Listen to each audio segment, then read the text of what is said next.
अस्सलाम वालेकुम dear students, welcome to AS math universe. उम्मीद करती हूँ आप सब खैरियत और आफियत से होंगे। आज के लेक्चर स्टार्ट करने से पहले आपसे रिक्वेस्ट है, मेरे चैनल को लाइक करें, शेयर करें और सब्सक्राइब करें। लाइक लाजमी किया करें, इससे इंकरेजमेंट मिलती है। तो चलिए आज के टॉपिक स्टार्ट करते हैं।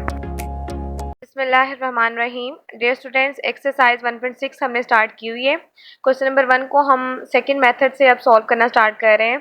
इसमें हमने फर्स्ट 5 पार्ट जो सॉल्व कर लिए हैं और आज हम 6, 7, 8 जो है वो इस वीडियो में सॉल्व करेंगे। पार्ट नंबर 6 है हमारे पास 4x + y = 9, 3x - y = -5। y दोनों जो है इनके कोफिशिएंट मौजूद नहीं थे, इसलिए यहाँ पर मैंने एक अलग कलर से इसको मेंशन किया हुआ है कि हम यहाँ पर फिर 1 सपोज कर लेते हैं। इन दोनों इक्वेशन की हेल्प से हम फर्स्ट स्टेप को सॉल्व करते हैं। सबसे पहले हम मैट्रिक्स बनाते हैं और ये मैट्रिक्स हमारे पास x और y के कोफिशिएंट्स का होता है। उसके बाद हम x और y के वेरिएबल का एक कॉलम मैट्रिक्स बनाते हैं और इक्वेशन की राइट साइड पर कांस्टेंट का एक कॉलम मैट्रिक्स बनाते हैं। उसके बाद इनको नेम असाइन करते हैं, a, x और कांस्टेंट के मैट्रिक्स को b का नेम। स्टेप 2 जो है वो हम इन्हीं मैट्रिसेस की हेल्प से सॉल्व करेंगे, इसी a मैट्रिक्स की हेल्प से। सेकंड स्टेप में हम क्रैमर रूल के हमारे पास 2 फार्मूलाज उनको यूज करेंगे। x के लिए हमें x का डिटरमिनेंट चाहिए, उसको हम a डिटरमिनेंट पे डिवाइड करेंगे। y के लिए ay का डिटरमिनेंट चाहिए, उसको a डिटरमिनेंट पे डिवाइड करेंगे। तो सबसे पहले हमें ax और ay मैट्रिक्स बनाने हैं। ax मैट्रिक्स बनाने के लिए हमें 4 और -3 जो कि हमारे x के कोफिशिएंट हैं उनको हमने चेंज करना है 9 और -5 के साथ, और y के जो कोफिशिएंट्स हैं 1 और -1 उनको एज इट इज लिखेंगे। -20 माइनस से मल्टीप्लाई होके +27। अभी ऑपोजिट साइन वाली वैल्यू सब्ट्रैक्ट हो जाएगा और आंसर 7 आएगा क्योंकि बड़ी वैल्यू पॉजिटिव है। ए वाई का डिटरमिनेंट भी हम फाइंड आउट कर चुके हैं। अब स्टेप 3 में हम इन फार्मूलाज में इन वैल्यूज को पुट करेंगे। ए एक्स का डिटरमिनेंट हमारे पास -4 है, ए का डिटरमिनेंट -1 है, माइनस को माइनस से कैंसिल करेंगे और 4 को 1 पे डिवाइड करेंगे, आंसर 4 आएगा। x की वैल्यू हमारे पास 4 है। इसी तरह y के लिए हमारे पास ए वाई का डिटरमिनेंट 7 है और a का डिटरमिनेंट -1, ये हमारे पास डिवाइड होके -7 आ जाएगा। y की वैल्यू हमारे पास -7 है। अब यहाँ तक हम अपना क्वेश्चन जो है वो कंप्लीट सॉल्व कर चुके हैं। मजीद हम आंसर्स को वेरीफाई कर लेंगे। इक्वेशन 1 में हम x की जगह पे +4 और y की जगह पे -7 पुट करेंगे। राइट साइड पे 9 को एज इट इज लिखेंगे। 4 4 16 + -7 = 9। 16 में 7 को माइनस करेंगे 9, तो दोनों साइड्स हमारी इक्वल आ चुकी हैं, तो इट्स मीन x और y की वैल्यूज बिल्कुल करेक्ट है। नेक्स्ट पार्ट नंबर 7 है हमारे पास 2 इक्वेशंस हैं, इनकी हेल्प से हम फर्स्ट स्टेप में मैट्रिसेस बनाएंगे। पहला मैट्रिक्स हमारे पास x और y के कोफिशिएंट का होता है, नेक्स्ट x और y वेरिएबल का और राइट साइड पर कांस्टेंट का मैट्रिक्स होता है। उसके बाद इनको नेम असाइन करते हैं। स्टेप 2 में हम क्रैमर रूल के अकॉर्डिंग हमें ax का और ay और a डिटरमिनेंट चाहिए। सबसे पहले हम ax और ay के मैट्रिक्स बना लेंगे। वही हमारा स्टेप x के मैट्रिक्स बनाने के लिए हमें x के कोफिशिएंट की जगह पे कांस्टेंट लिखने हैं और y के कोफिशिएंट्स को हम वैसे लिखेंगे।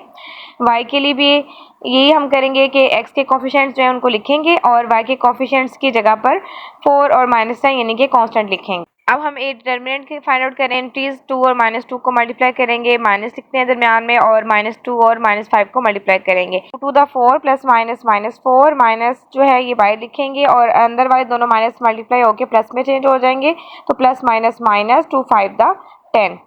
अब दोनों साइन सेम ऐड हो जाएंगे, -14, ये 0 की इक्वल लेंगे हमारी वैल्यू, तो इट्स मीन हमारा जो मैट्रिक्स है ये नॉन सिंगुलर मैट्रिक्स है। अब हम एक्स का डिटरमिनेंट फाइंड आउट करेंगे। डायगोनलिटीज 4 और 2 को मल्टीप्लाई करेंगे, -8 माइनस लिखेंगे। डायगोनलिटीज 2 और -10 को मल्टीप्लाई करेंगे, माइनस माइनस प्लस और 2 10 20, तो प्लस माइनस -20। साइन सेम है, इनको ऐड करेंगे, -28। ax का डिटरमिनेंट है हमारे पास -28। अब इसी तरह हम ay का डिटरमिनेंट फाइंड आउट करेंगे। 2 10 20 प्लस माइनस -20, माइनस 5 लिखेंगे। 4 और -5 को मल्टीप्लाई करेंगे, 4 5 20 प्लस माइनस -20, -20 और माइनस माइनस +20 सब्ट्रैक्ट करेंगे और आंसर आ जाएगा 0। स्टेप 3 में हमें x और y की वैल्यू से फाइंड आउट करनी है। x के लिए हमें x का डिटरमिनेंट चाहिए था, वो हमारे पास -28 है, और a का डिटरमिनेंट हमारे पास -14 है। माइनस माइनस से डिवाइड हो गई, 14 2 28, तो इट्स मीन x की वैल्यू हमारे पास 2 है। इसी तरह y के लिए हमें ay का डिटरमिनेंट चाहिए जो कि हमारे पास 0 है, और a का डिटरमिनेंट हमारे पास -14 है। किसी भी डिजिट को से 0 को डिवाइड किया जाए तो आंसर 0 ही आता है, तो y की वैल्यू 0 है। तो हम यहाँ तक अपना क्वेश्चन कंप्लीट सॉल्व कर चुके हैं। अब आंसर्स को वेरीफाई कर लेते हैं। चेक करने के लिए इक्वेशन 1 यूज़ कर रहे हैं।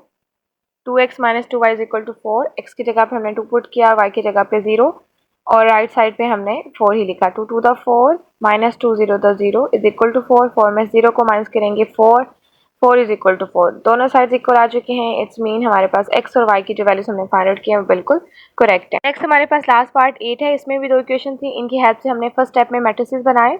पहला मैट्रिक्स हमने x और y के कोफिशिएंट का बनाया। यहाँ पर x की वैल्यू नहीं थी, कोई कोफिशिएंट मौजूद नहीं था, इसलिए वहाँ पे हमने सपोज किया 1 है। उसके बाद x और y का कॉलम मैट्रिक्स बनाया और कांस्टेंट का एक कॉलम मैट्रिक्स बनाया। उसके बाद इनको नेम असाइन कर दिए, a x और इस साइड पे b। सेकेंड स्टेप में हमारे पास क्रैमर रूल के दो फार्मूलाज होते हैं x और y को फाइंड करने के लिए। फार्मूलाज के अकॉर्डिंग हमें ax और ay मैट्रिक्स बनाना है, उसके बाद उनके डिटरमिनेंट फाइंड करने हैं।